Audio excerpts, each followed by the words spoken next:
So picture this. You've just hit a massive milestone. I mean, maybe you finally landed that massive promotion you've been grinding years for, or you wrapped up a totally grueling project, or hey, maybe it's literally just your birthday. Everyone's looking at you, they're cheering, waiting for you to take center stage and soak up the glory. But instead of that rush of pure joy or pride, you just feel this sudden, sharp tightness in your chest. Today, we're gonna tear down the scaffolding of why success can actually feel like a threat, and why hitting your biggest goals can trigger this overwhelming reflex to just hide. You know, society is constantly pushing this whole idea of embracing main character energy, right? We're told we should absolutely love the spotlight, that pure joy is the only valid reaction to a win. But man, your reality might be drastically different. Instead of radiating main character energy, you feel, well, kind of like a trapped animal. You might even catch yourself wondering if it's socially acceptable to just fake your own death and vanish into the wallpaper rather than endure the applause. If you've ever felt like a complete fraud for winning, or if getting attention feels way more like a punishment than a reward, listen to me, you are not weird. Okay, let's dive straight into this layered autopsy of the mind. We're gonna deconstruct this feeling of dread across 5 main areas. First up, the main character trap. Then we'll look at the spotlight effect, followed by the social mirror, the fraud factor, and finally, owning your wins. All right, starting off with Section 1, the main character trap and the loss of autonomy. Seriously, have you ever wondered why something as simple as a group of people singing happy birthday at you feels like literal psychological torture? Well, it's actually because your brain is actively trying to protect you. Just like your physical body fights off a virus, your mind has this survival defense mechanism called the identity immune system. It basically views the spotlight as a trap. It sees being perceived as a direct threat to the safety and the predictability of just being ignored. This is especially true if you have a high need for autonomy, you know, that deep desire to be the pilot of your own life. Forced attention, it just feels like a total invasion of your sanctuary. So when that chest tightness hits you mid-song, it's not you being weird. It's literally just your identity immune system flaring up, desperately trying to pull you back to the safety of the background. Moving right along to Section 2, the spotlight effect and the cognitive exhaustion of being seen. I absolutely love this quote from the source material because it just hits the nail on the head regarding the sheer absurdity and the absolute exhaustion of the situation. You're the lead actor, director, and audience manager all rolled into an anxious burrito. I mean, how accurate is that? When you're the center of attention, you aren't just living in the moment. You are hyper-aware of the performance, you're single-handedly trying to manage everyone's perception of your success, plus your own reactions, plus the physical space around you. It is a lot. And this brilliantly illustrates what we call impression management, a process that creates a massive cognitive load. Your brain is essentially acting like an overworked supercomputer, running thousands of social calculations in real time. You're thinking, is my smile natural enough? Do they think I'm arrogant? Am I acting too humble?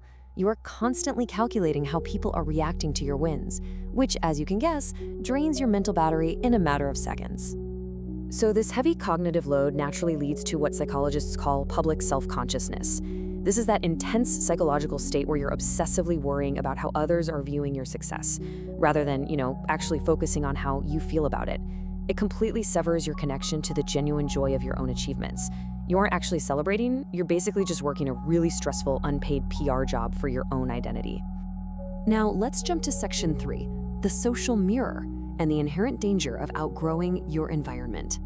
It's a tough truth, but growth and success can be incredibly lonely. And it's not necessarily because you lose people, but because you outgrow them. Leveling up reminds others that they might have settled. When you are glowing and confident, your success acts as this painful, glaring mirror for the people around you who might have stagnated. You might intuitively sense this ugly bitterness or hidden envy bubbling up in your peers, even while they're smiling and clapping for you. It's wild, but it makes the spotlight feel physically dangerous. So why are you able to sense that hidden envy so clearly? Well, it is highly likely due to something called traumatic intelligence. This is a hyper-attunement to reading a room and unmasking people's true feelings. Very often, this is an operating system we develop in childhood. If you grew up in an environment where your needs were dismissed, or maybe where being the center of attention sparked conflict, your main survival strategy was probably just to be low maintenance. You learned pretty quickly that disappearing was the safest way to exist. Fast forward to today, and your traumatic intelligence makes you hyper-vigilant to these social threats. You can literally see the masks slipping off the people around you the second you succeed. Let's put the pieces together here. This maps out exactly how your identity immune system functions in the real world. Just look at that first scenario. The trigger is getting a massive promotion. What does your brain perceives as the threat? The envy and bitterness from your peers. So your survival reflex kicks in, you minimize the win or just try to disappear. Look at the second one. A forced birthday celebration triggers the threat of losing autonomy, so you reflexively fake happiness just to manage the crowd. And finally, being recognized as an expert triggers the very real fear that someone is going to expose your knowledge gaps, which just leads straight to imposter syndrome and panic. The huge takeaway here: your reaction isn't you being ungrateful. It is a highly structured survival reflex mapping directly from a trigger straight to a perceived threat. All right, moving into section 4, the fraud factor and the burden of the visible high achiever. Now, research on high IQ individuals reveals a truly fascinating paradox. Basically, the smarter you are, the more deeply you understand the absolute complexity of a given task. And because you grasp just how complex it really is, you become hyper-aware of your own knowledge gaps. It creates this bizarre, backwards scenario where the single most qualified person in the room is often the one most utterly convinced they shouldn't even be there. When you succeed, your brain doesn't just process a win, it immediately projects a future disaster scenario. It tries to convince you that your success is nothing but a setup, just waiting to be exposed by someone else down the line. Finally, let's wrap things up with section 5, owning your wins and reclaiming your narrative. So how do we fix this? You can absolutely reclaim your narrative by following these core steps. Step 1, name it to tame it.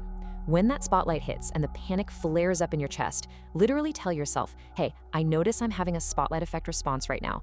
Just labeling it creates this instant psychological distance between who you really are and your survival reflex. Step 2, be an authentic non-participant. Give yourself full permission to just drop the exhausting performance of faking happiness. You don't owe anyone an explanation for your growth or your boundaries. It is perfectly okay to have a sense of self that exists completely without an audience. And step 3, rebuild your confidence proactively. For instance, using structured 7-day planners can be an incredibly effective way to clear out your mental backlog and manage this overactive alarm system, just taking it one day at a time. As we wrap up this explainer, I want you to really ask yourself, does the spotlight feel like a reward, or does it feel like an invasion to you?